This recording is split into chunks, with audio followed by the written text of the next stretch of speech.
just feeling to make sure that it's equal on both sides. And from the front too, you can just automatically observe the patient taking in deep breaths and watching the chest expand and deflate. I'm going to go ahead and look for thoracic expansion by placing my hands on his back and pinching the middle. Go ahead and take a deep breath for me. And exhale. And I should see those move symmetrically as well. Next, I'm going to measure for diaphragmatic excursion. So I'm going to have you go ahead and take a deep breath in and hold it for me.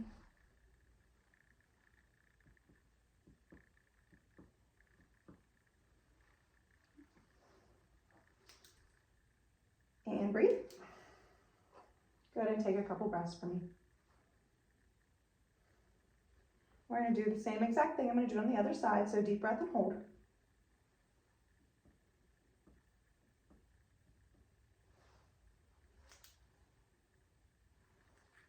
And breathe.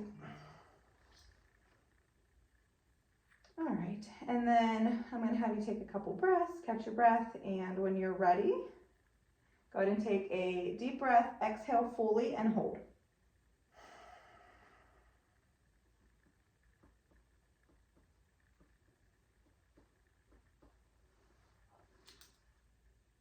And breathe. And one more time for me.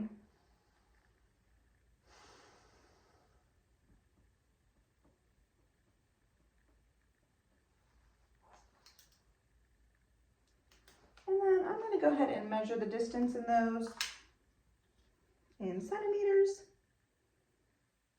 3.5 on the right.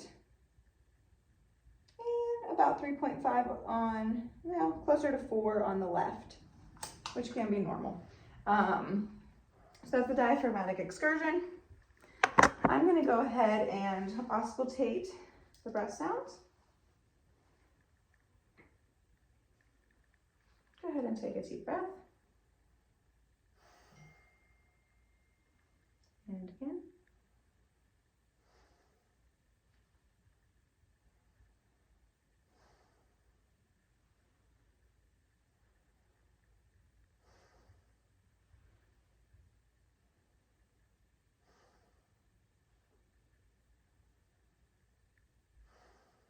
All right, go ahead and raise your right arm above your head for me. And a deep breath in. Good. Go ahead and lower. You can breathe easy. I'm actually going to be turned to the side a little bit. Perfect.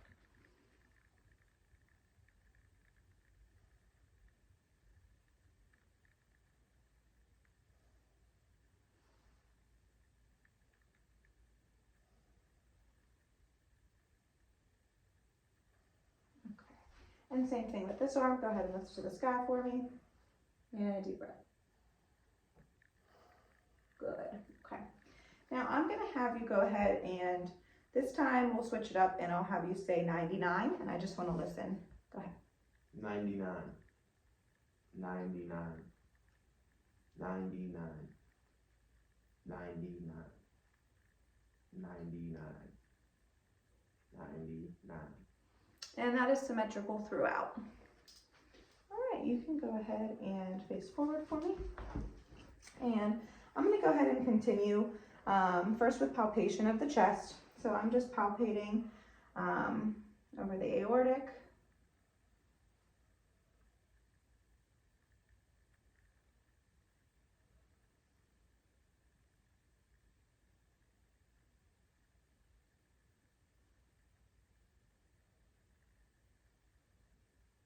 And kind of moving down that way, very good.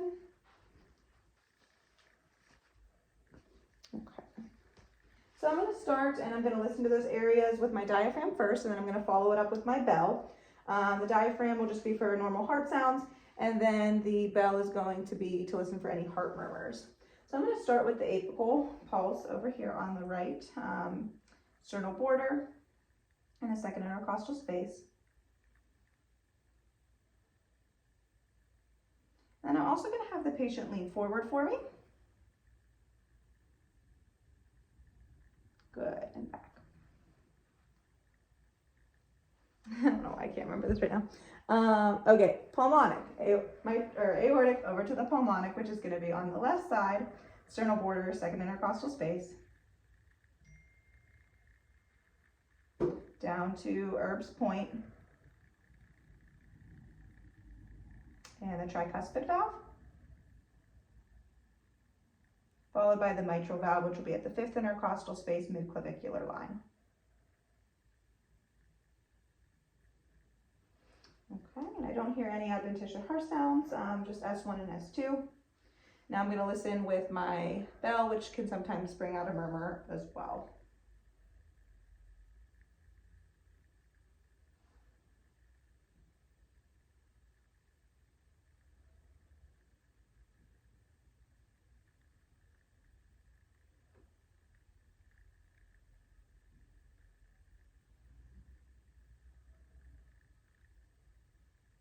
And if you're ever not sure, you can also have the patient breathe in and hold their breath while you listen to those heart sounds, because sometimes the murmurs will be easier heard or in line with their breath expansion or their breath expansion. So sometimes you can hear them a little bit easier that way. So, all right.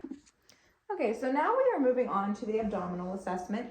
Here, I'm going to start with inspection of the abdomen, followed by auscultation, percussion, and then palpation. So my inspection starts just by looking at the patient, which I did observe with him sitting up as well. And we are looking at the contour, which for him is rounded. So we can kind of look for any deformities, masses, lumps, or bumps that might be protruding or poking out. And then we are going to go ahead and auscultate first. So I'm going to start off by auscultating each quadrant of the bowel, listening for bowel sounds.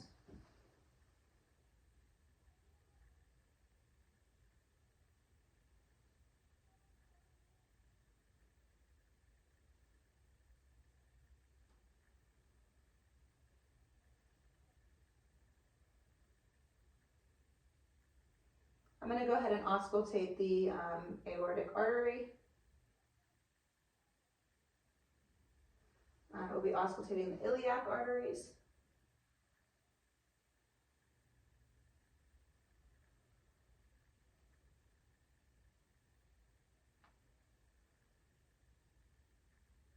As well as the femoral arteries.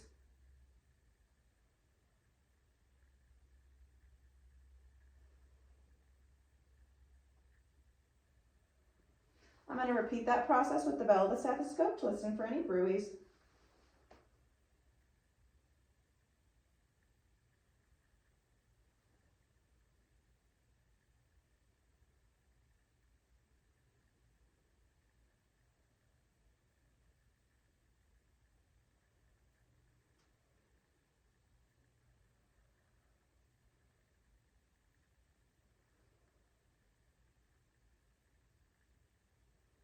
Okay. And then I'm going to go ahead and move on to percussion. So, I'm going to kind of like come over here for a second. Connect my chair. I'm going to percuss first over the stomach. We should hear mostly tympany and then some dullness over any of the organs or masses or anything like that.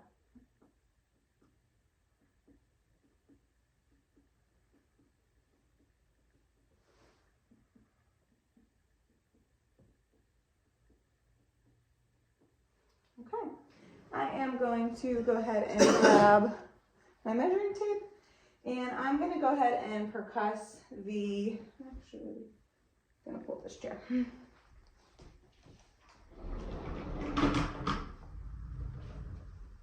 I'm going to go ahead and percuss for the liver span.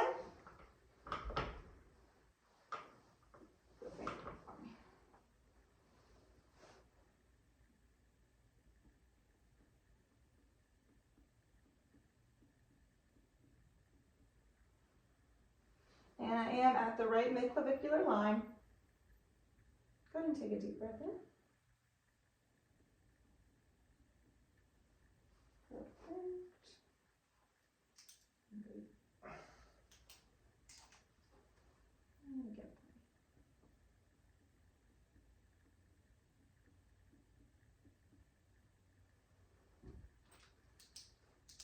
Okay.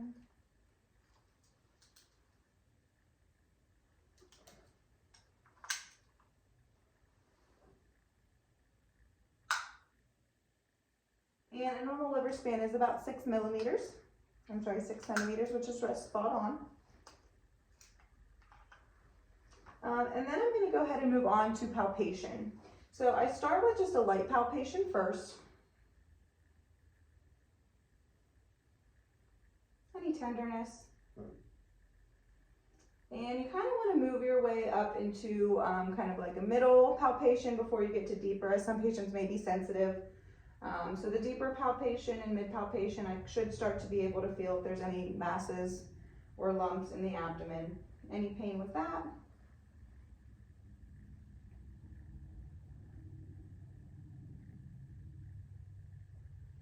Palpating that umbilical ring.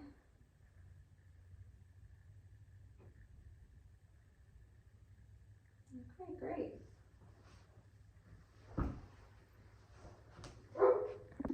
Pretty fun now. You ready? Yeah, I'm just gonna pick up right where I left off. Okay. So I'm gonna go ahead and palpate for the liver.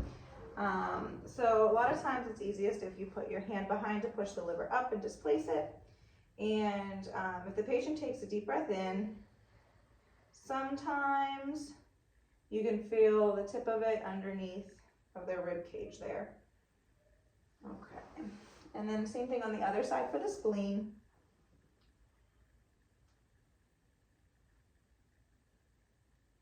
Okay.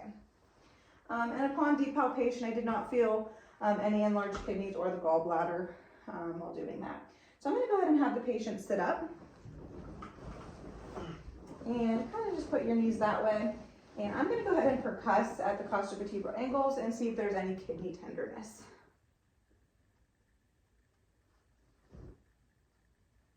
Any tenderness there? Okay, great. All right.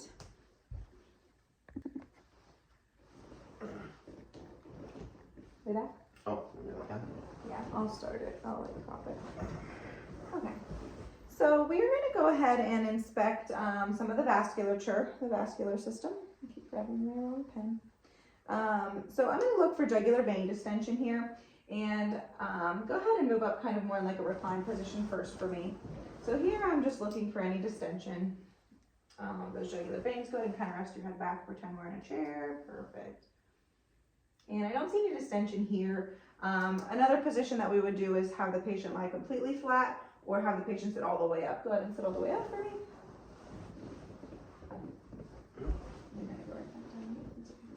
And again, looking for that jugular vein distension with tangential lighting. And this patient does not have any. So I'm going down. Nope, you're actually okay.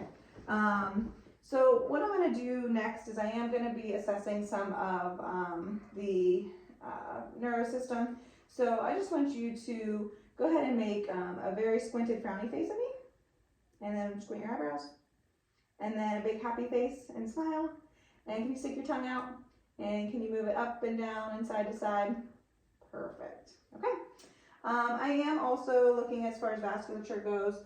We're going to go ahead and palpate some of the other arteries that we haven't done thus far. So we're palpating the brachial artery as well as the radial artery. Do that on both sides.